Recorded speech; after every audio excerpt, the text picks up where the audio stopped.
Good morning and welcome to the Essential Leadership Skills Podcast with your hosts Barb Monson and Glenn Daniels. Our guest today is Deanna Hann, the founder of a navigational program called the Goddess Compass. Her program is a powerful tool that she shares open-heartedly with all, especially with those who struggles with depression, pain, suffering, or lack of confidence. She has spoken to over 400,000 women internationally to impact their lives in their quest for happiness. She has been on a British podcast sharing her story of faith and is also an executive member of the Positive Thinkers, a club 33 years strong. Deanna is the author of The Goddess Compass, her transformational journey from darkness to light. Her programs include the Cultivating Compassion course, Marry Yourself First, and the Art and Heartful Living of a Goddess. As a happy for no reason certified trainer, Deanna loves spreading the happy message. Let's raise our sails together and navigate to your heart, so you are unquestionably on destination pleasure. Hopefully, you can feel the engine's vibration waiting for you. This is a Touchstone Publishers presentation, your trusted source of leadership knowledge. Well, first thing, Malcolm just got 3 demerits. Is Dina, not Dina. so It's okay. We'll fix that, or he'll pay the price for it. But anyway, good morning. And we'll just keep on re-emphasizing that. We know why we're saying good morning. Yeah. And Dina said this, but it's afternoon. But it's morning someplace. Yeah, it's morning someplace. That's the way I look at it. So that's the only way we can find the energy. Want to thank you very much for taking the time to talk with us today and getting ready for our talk. I was just overwhelmed with what you bring to the table, especially that one book. But I want to kind of get us rolling just a little bit, let everybody get to know you. So if after we look at your website and read your books and read your work, what's the one thing that we should know about you that maybe that stuff didn't show? What's the one thing? I wasn't always like this. It was quite a rocky journey in the beginning to let go of my limiting beliefs and advance to my full potential. I realized that I could be my worst asset or my best asset.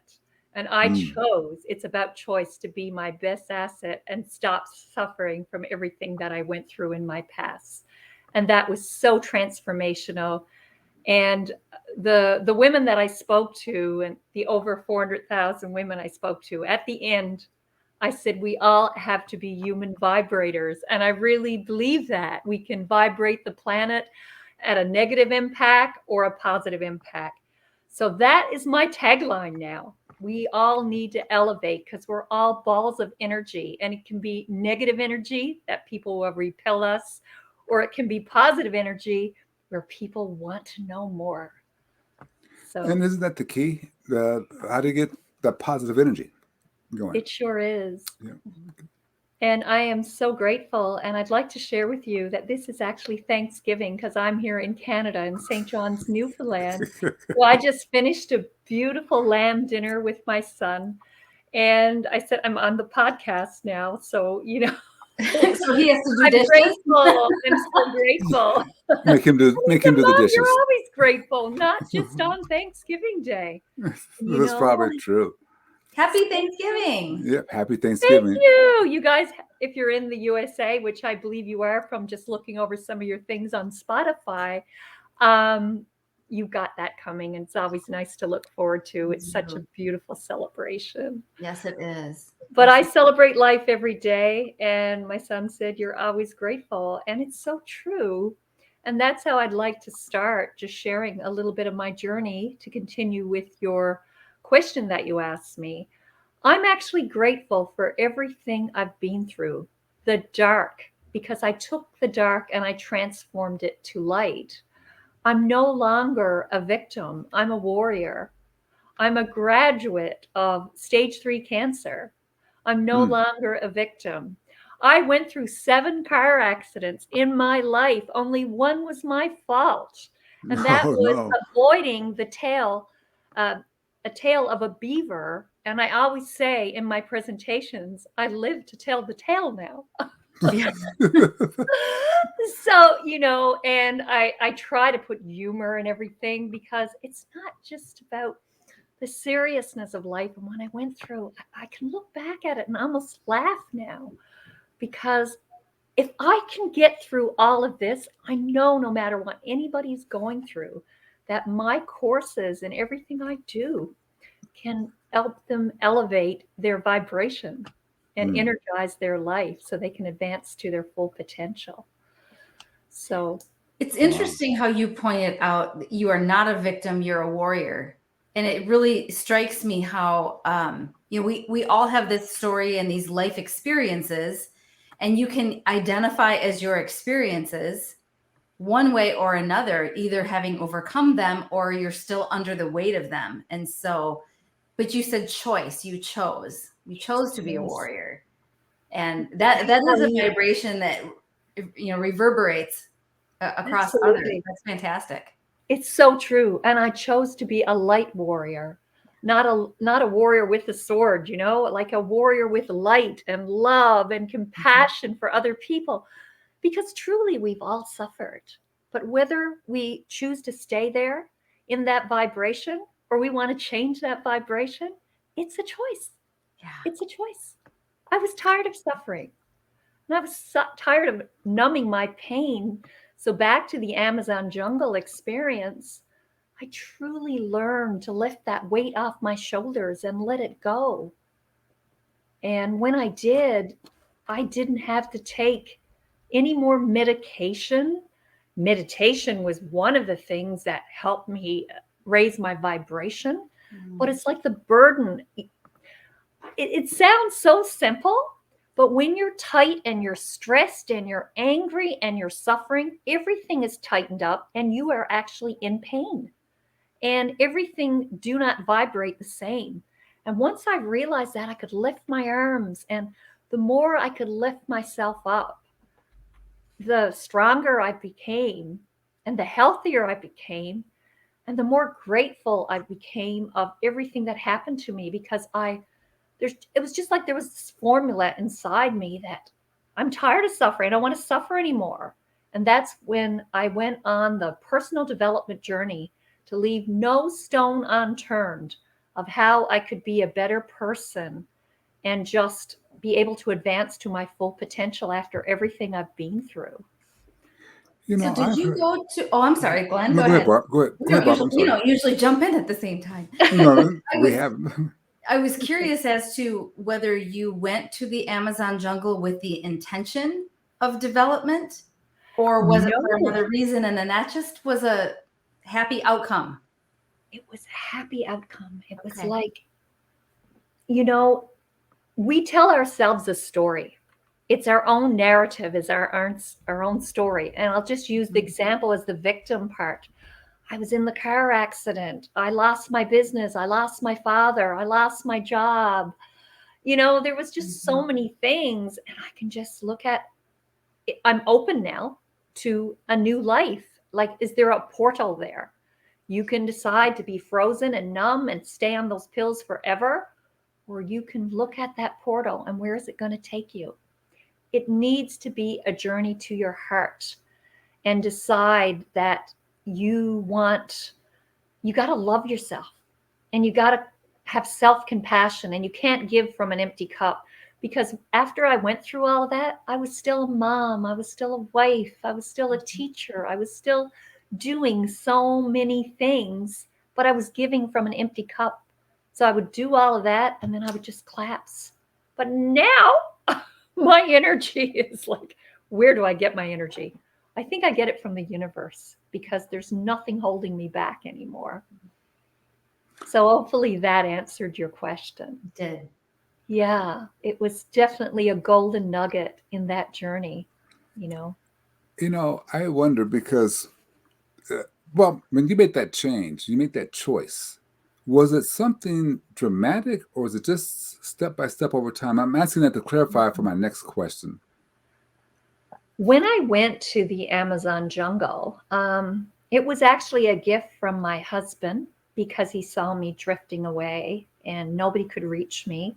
I was on pills for depression. I was on pills. My last car accident, by the way, I went over a cliff. My car was totally demolished, and I walked with a cane for 8 months. Wow. So, is that the universe saying it's time for you to slow down because you were going in so many directions, being a teacher, running a successful business, losing your dad? It was just everything. It was just a stop. So when I went there for a number of reasons. And one is just to find my way back and just hoping to find it. But I did my research too, and I watched a documentary.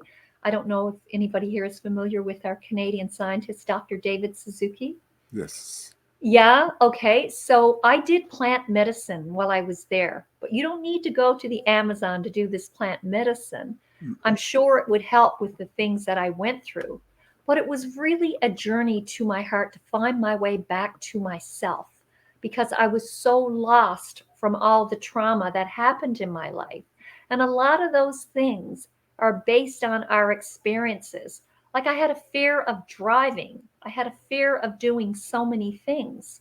But those beliefs that we hold on to is from our experiences. So I've watched one of your podcasts, and it's very a similar meaning of the same thing. Like, don't believe everything you think. If you look at the reason you think something, it's conditioned based on your experience of how you were educated or how you experienced something. And it's deeply rooted in your subconscious. So when you're aware of how it's planted, uproot it, let it go, have a placebo and decide what can I put in there to create a better life for me right now. Because yesterday is not on the calendar and neither am I, because I've experienced it and I'm able to let it go. Yesterday is not on the calendar, neither am I.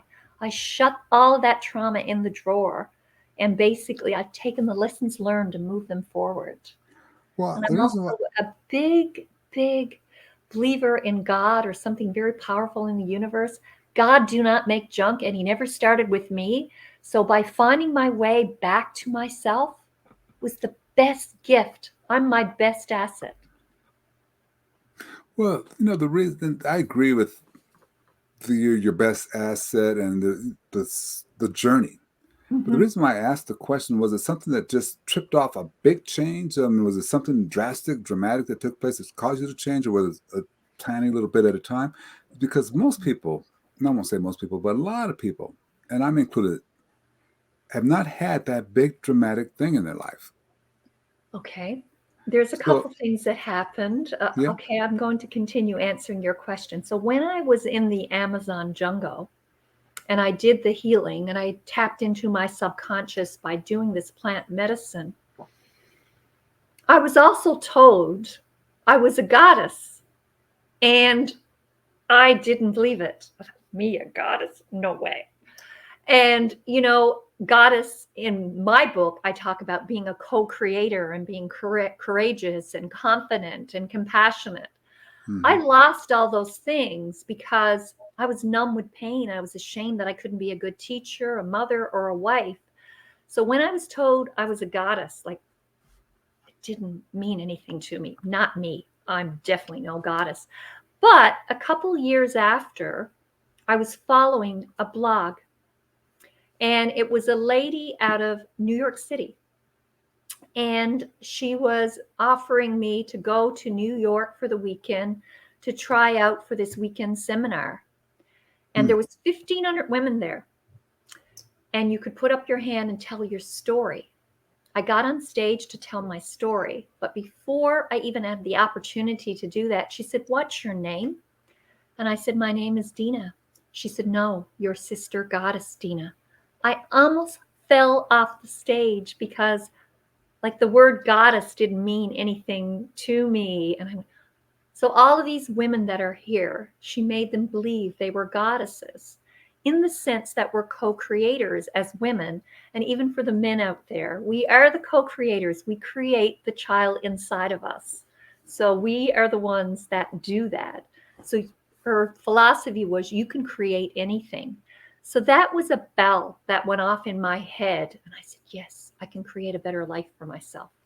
I can create a better version of me. So I went on a journey of personal development, and the art of being a woman came to be a part of it because of some of the things that happened to me in my book. I was violated at a very young age by men, and I had to deal with that. And that came out in the subconscious journey in the Amazon jungle. So I let go of my fears of that as well. And I let go of the blame and shame thing. So the Goddess Compass Foundation became because of that thing. So that bell that went off in my head. Yes, I am a goddess. I can co-create anything. I can be courageous. I can be confident. It's not just about being a woman.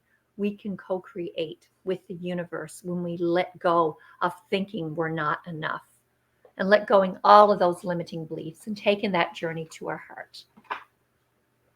So how does that connect to being happy for no reason?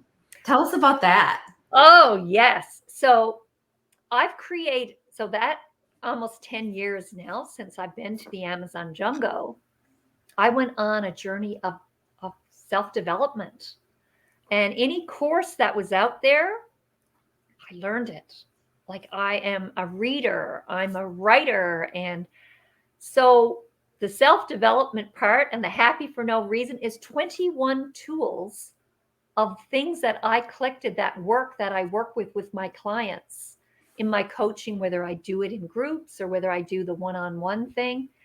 And I have tools for pretty much everything, letting go of the limiting beliefs to healing your heart so you can open it again. And it's based on some pillars, the mind, the body, the spirit, the soul. And I look at it in that way. And like I said to you, it's like, don't believe everything you think. When you look at how those beliefs were conditioned inside you, you can become that placebo and decide if it's not working, you can change it. There's nothing saying that what happened to you before, you need to hold on to it and fixate it. Stay fixated there, sorry. So you can change that. And that's one of the techniques that I teach to get to the happiness. Because when we don't let go of our past, it's hard to be happy if you're living in the past or worrying about the future. The present, the now, is what you need to focus on. And being grateful for everything that has happened to you is a big part of that as well. So I teach people in the Happy for No Reason program that you can be a solid foundation so no one can take that happiness away. All those external things, yes, they can come around and they can cause your happiness to fluctuate. But when you got a strong foundation, no one can take it away. Mm-hmm. So I have a brag journal. I brag about where I've been and what I've overcome. So those days when I struggle, I get out my brag journal and I look at it. I also have a gratitude journal that I write in every day because I'm so grateful to have another day to be better than I was yesterday. So that's a little bit of the pillar of the mind part. And like I said, we have a choice. We can be our best asset. We're responsible for our own happiness. So when we have that strong foundation, nobody can take our happiness away. It's an internal, intrinsic journey. And I'm fit. Exercise is so important. I do have my own personal trainer to keep me on my toes because I have a very busy life. So getting those endorphins going is so important. So that's a part of the happiness. Everybody knows how it feels when you go for a run or you do your yoga and you do your weights or you even just get up and dance and move. And I get all the people in my group to get up and dance and move, especially if they're sitting on their chair for a while. It's time to get up and move and we'll get back to it. But I just want you to move for a few minutes. And I'll say, I'm not even going to time you in our 1 hour session. This is your bonus, 5 minutes. This frees the frame and just move because you feel so much better and you think better when you do that. So you want to get that serotonin and all those good feeling endorphins going, right? Yeah. And when you got a strong roof, a strong foundation, your home is in your heart. You are responsible for it. You're the foundation. And it feels so empowering to know that you're in control. Let me ask you kind of, well, I was going to say hypothetical, but it's not hypothetical. I'm leading a group of 50 people.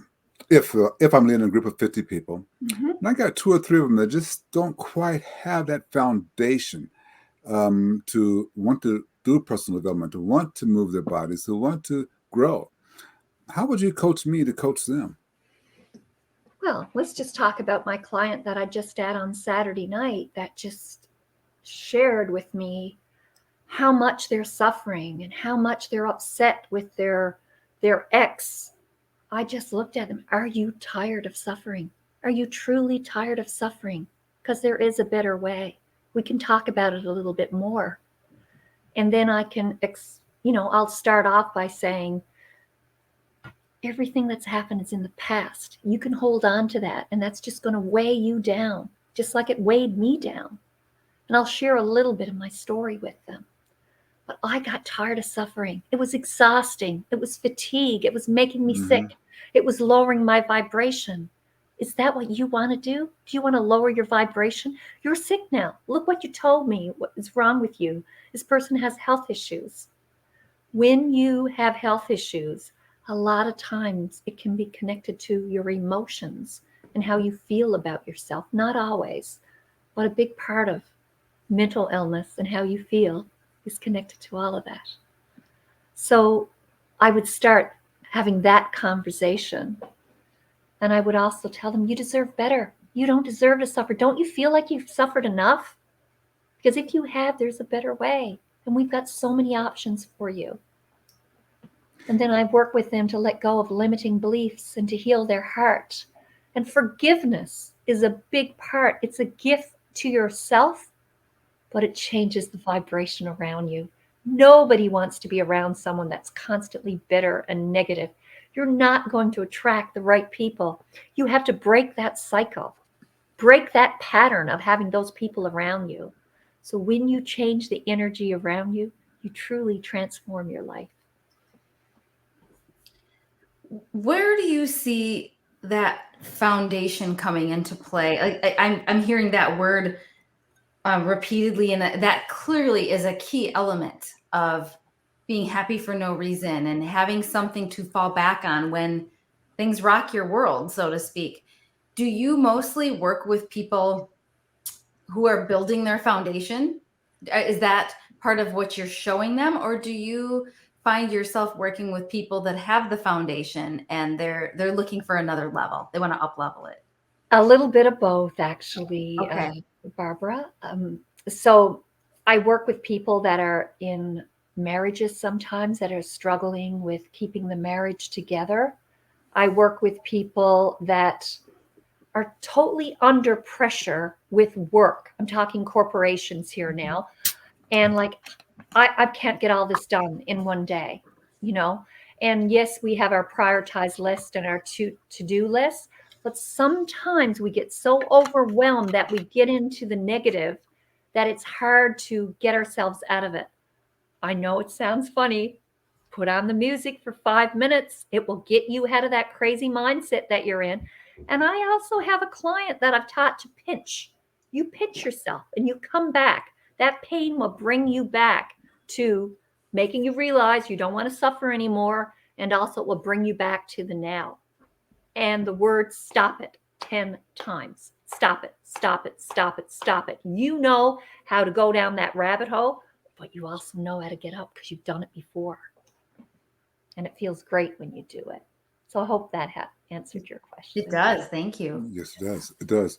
I was just kind of curious, though. It seems like a lot of this foundational work and a lot of the beliefs that either dig a deep foundation beliefs are, it sounds like you're saying, correct, you have to coach me a little bit here, but it sounds like a lot of the things you're getting people started with is to ask questions. Is that what am I understanding? If I'm a coach, leader, and I have someone that I'm trying to help them build a better foundation, to ask a question of them, is that are you asking me to ask questions or get them to ask me questions? I'm sure. I'm saying, if I'm wondering if that's what you're kind of coaching people to do, is say, ask the better question. Ask the question, are you willing to put up with this anymore? If I'm coaching somebody else. Yes, I do ask questions a lot just to make people think. And I have like lots of different questions to tap into certain things. But I don't ask a lot of questions. I let people just to open up and talk and let it out. And then I will point back, this is what you said to me. This is what you said to me. And this is what you said. But listen, it's over. It's over. It's done. What have you learned from this right now? How can we make this positive? Mm. You know, it's making people realize that it's over and you are strong because of it now. You are the warrior. You are the light warrior. Or you can be the victim if you want to stay in victim mode. But it's your choice again. Yeah. You know, and it truly is your choice. And having, self-compassion for yourself creates more passion in your life, because when you have more love for yourself, you're not going to be negative. You're not going to be bitter. And when you've realized, look what I've been through, that's the brag journal. Look what you've been through. Wow.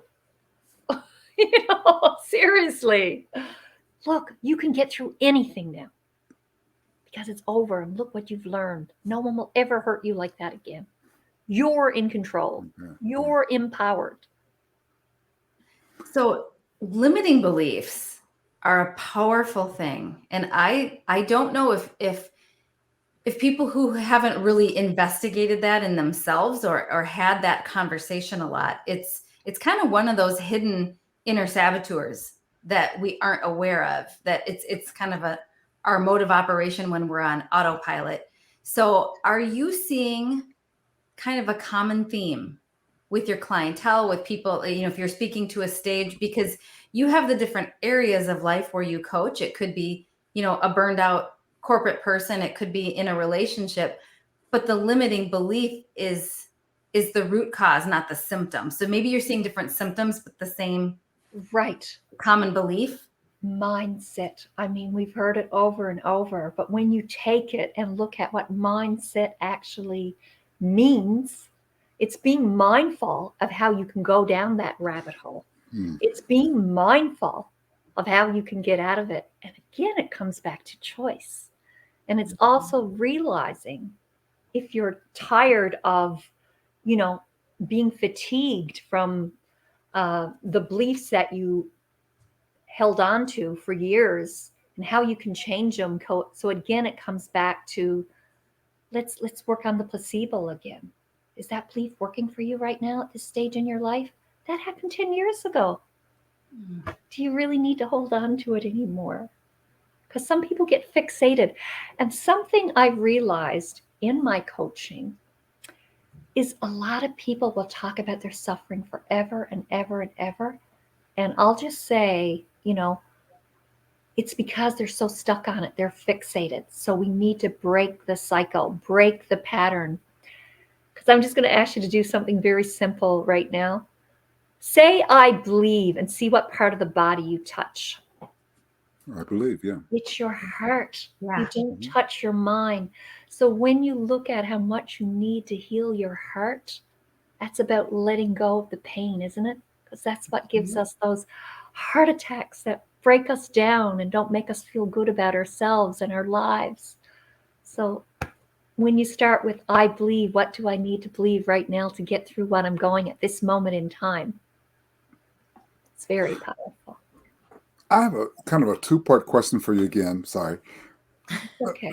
You have a marry yourself first. Yes.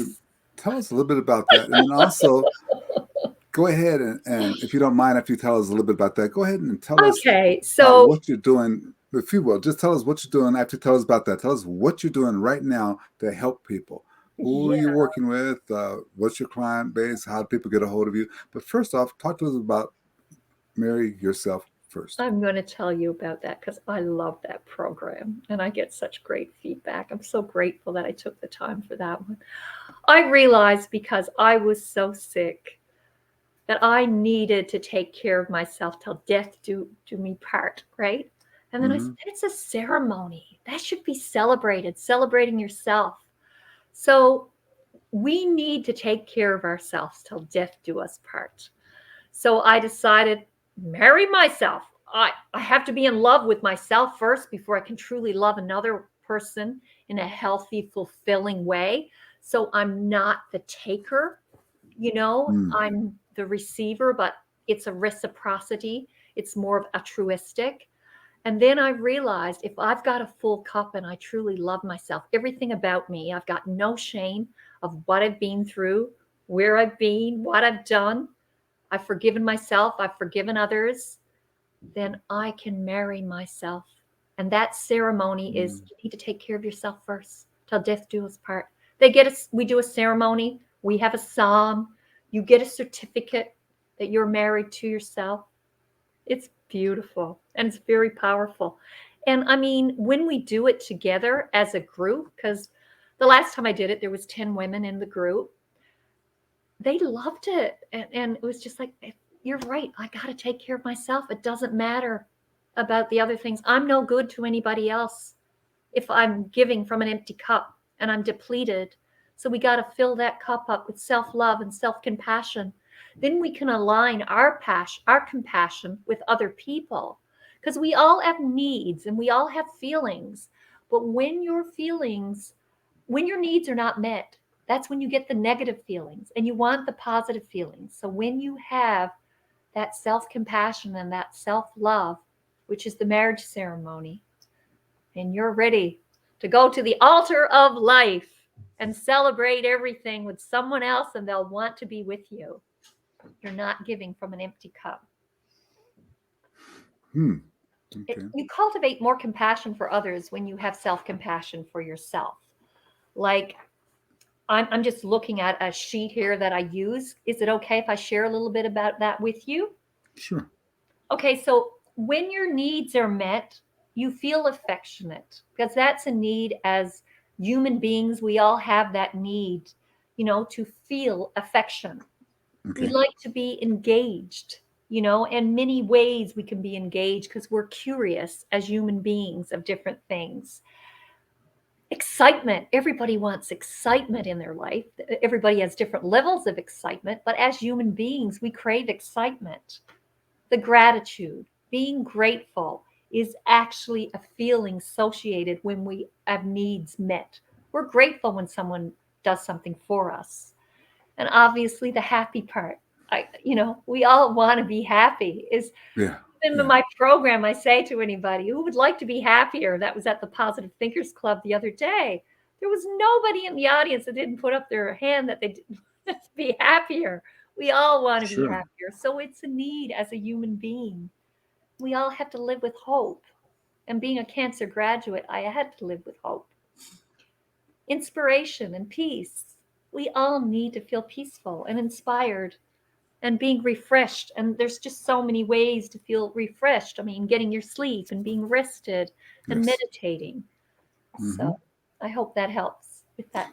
That does. If you can go ahead and just jump into that second part of that, because that seemed like a very powerful program. But what are you doing now to help people, help leaders be better leaders, help people be better people? Can you tell us a little bit about what you're doing? Well, again, it's a snap back to the now is a big part of that. And it's also about, cultivating the compassion part of their selves and lots of self-care. And I will also put in the mind, the body, the spirit, the soul. We'll look at each of those areas and decide what we need to work on. If someone is sitting at their desk in a corporate company and they've got a list of things that they have to do, like, you can't give from an empty cup. Have you exercised today? Have you went for a walk? Have you cleared your head? Have you eaten?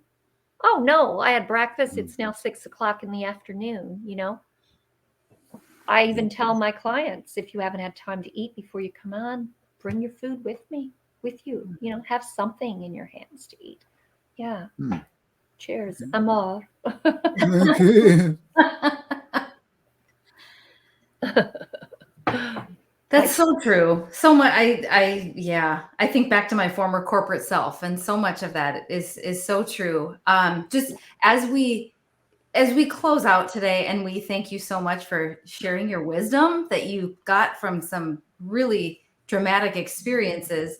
What is it that we didn't ask you today that you wish we would have? When I said the word goddess, some people look at me and I can sense what's this thing about Goddess? It truly was a compass for me that guided me and navigated. And I realized this tool, I kept stacking it up higher and higher. And I realized we all have a compass inside of us. And we can decide which direction. It's truly the word choice, isn't it? Mm-hmm. Yeah. And all of my tools, over 21 of them, will get you in the right direction if you struggle. So anybody out there that is struggling with limiting beliefs, healing their heart, any of the pillars of the mind, body, spirit, and soul, I've spent so much time. There's no more trial and error. I've done the work. You don't even need to go to the Amazon jungle. I've done it for you. And look what I've been through. The car accidents, the violations, the cancer, the broken marriage, I'm not a victim. I'm a light warrior.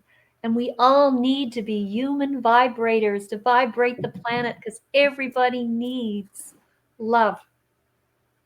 Okay. Fantastic. Fantastic. Despite having all those experiences, Dina, you have not stopped smiling. So I mean, yeah, I was just. we just thank you so much for that. Yeah, Oh, it's you. just that small alone just seems to carry the passion and the weight. I do want to thank you very much for taking the time. I know it's when you're as busy as you are, it's kind of hard to cut out 45 minutes or 30 minutes even to talk and share your message. I thank you very much for taking the time to do it. Learned a lot today. It was my pleasure. It was such wonderful to speak with you. Okay, and I'm going to ask you to hang out in the green room just for a couple minutes while we close it out real quick. Okay, but just be a little bit, hang out there for us. Be right back. One of those lessons I think that we can really take to heart. What you said, what are the lessons? No, I said one of those lessons. Today she taught us one of those lessons. Yes. You can really take it to heart, I think. Well, and it struck me when she was talking about the marrying yourself. The root of that underneath celebrating yourself, actually having a love and appreciation for yourself.